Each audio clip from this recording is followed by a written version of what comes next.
懐かしき山小屋はふもとの小道よ。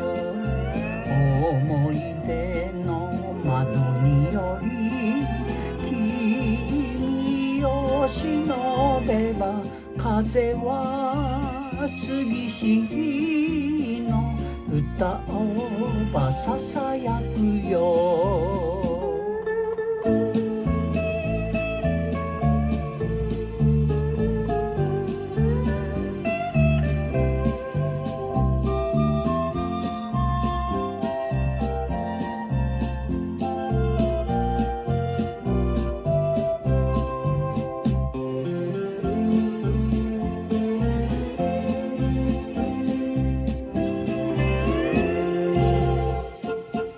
暮れゆくは白馬か穂高は茜よ。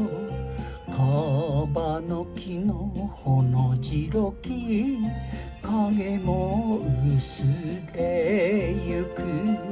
寂しさに君をめど我が声虚しく遥か谷間よりこだまは帰り来る。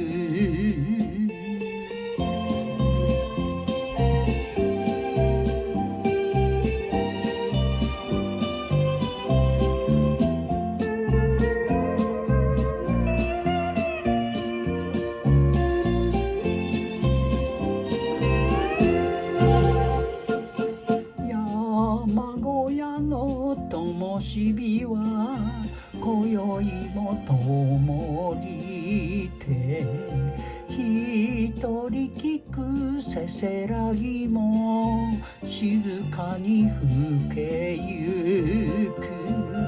憧れは若き日の夢を乗せてゆべ星のごとに空に群れ飛ぶよ。